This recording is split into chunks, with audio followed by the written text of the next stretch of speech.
Happy Thursday, Tan fans. It's Coach Tandar coming to you on obviously a Thursday with another great question.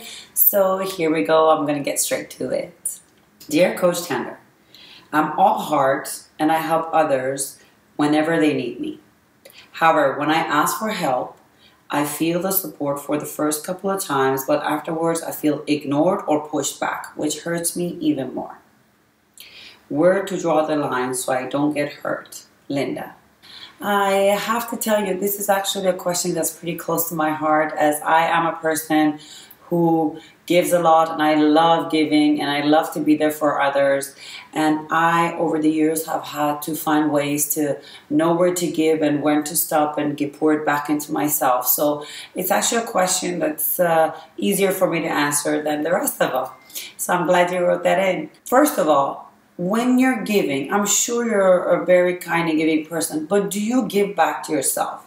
When you're constantly pouring back into it, again, this funnel needs to always be full and constantly give to yourself and do things that are loving for you, so constantly give out. Otherwise, you're going to run on empty and you're going to expect others to give back to you or be there for you, and it feels empty. Well, of course, I'm sure at some point you do, but maybe you want to increase that for yourself a little bit more and give yourself a little bit more. The second thing here is when you're giving to others, are you giving, I'm sure you're giving out of the goodness of your heart, but are you giving to receive back at some point? If that whole thing turns around and it's your turn to be sad, you need someone to talk to, do you expect that specific person to be there for you? Because if you're expecting, according to the words of the big man himself, Tony Robbins, you're horse trading.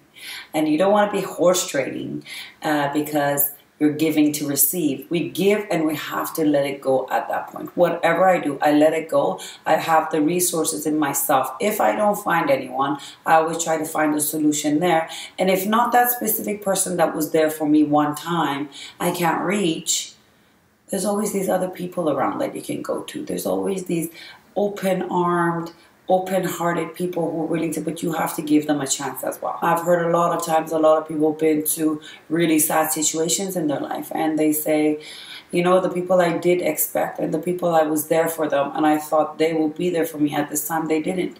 So many other people did surprise me though, and they came through for me. These are the people I can't thank enough. I don't know where they came from. The friend that was there for you once, maybe they're going through their own issues and problems. At that time, they had the time to sit there and listen to you and all that. And they do want to be there for you. It's not like they don't. But things change in people's lives, and not necessarily the same person can sit there over and over again for every issue to do that. One specific rule that I have with my clients and most of my friends who are very used to my coaching style. Of course, this is not an off the bat rule or anything. You have to get used to how I coach, and then I'll throw the rule in your face. It's when you come to me or you write me or call me with a problem, I ask them to give me 2 or 3 possible solutions that they think would be helpful to this question, to this problem. I want the solution to be within their own control, something that they only can do to solve this issue. And I want 3 possible solutions. And when they write me that, it's actually very much easier for me to see it and help them, because I know where their head's at, I know what they believe in, they don't believe in, I know, and it's easier for me to guide them to get to where they need. Another thing these rules do for you is not just to help me help you better.